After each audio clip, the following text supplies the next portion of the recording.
What we're looking for now is a soft peak. It starts to double in volume. That's when it's ready. I can hold that up to New Year's Eve. Take it off. Separate. Down. In. Moving slowly. Now it's in there. Up full speed. Takes between sort of 3 and 4 minutes. And that's what we're looking for. Slowly drip a really nice, bright, white, vibrant, firm meringue. Diolch i Gordon a'i chwpio brwdfrydig. Dwi wan yn teimlo yn reit Italian. So, gobeithio bod chi hefyd, cos heddiw, da ni'n mynd i wneud Italian meringue. Dŵr y siwgr on, cneswch hwnna lan, ys gen nhw'n pres hansh eto. So fe rydych chi just al audio cues gen fi yma, ti'n gwybod bod chi wrth eich bod yn clywed y bloody llais yma. So mae yna lot o bethau swn i'n medru deud amdan neud siwgr, ond bottom line i bob yn actually just yn tiwnio fewn, just gadol o'n neud ie. Mae'n neud bywyd yn haws i bawb.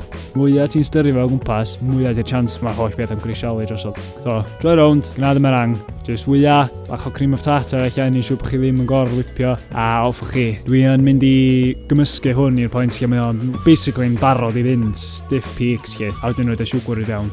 Yn i checio'r siwgr rwan, i cyrraedd 117 gradd, rwla rhwng 115 a 120 yn iawn. Y pwynt lle sa'ch chi'n gwneud fudge oed yr blas yna ar y meringue yn neis. Off y stof o fo, eto porio fel lawr ochr y folan di'r peth cawsam yma, yn ei siw bod chi ddim yn just flicio globs o siwgr berwedig arno dy hun de. Just dal i fynd tan mae gennych chi'r peaks yma.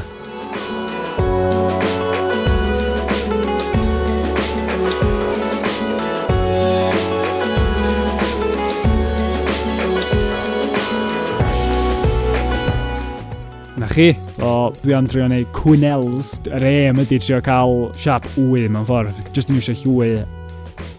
Just dŵr poeth, gnesu'r llwy a ice cream ball type action yna fo. Rhoi bach o wipe i gwylod y llwy wedyn, a wedyn plocio fel lawr ar yr baking paper. Hwna'n ni, really.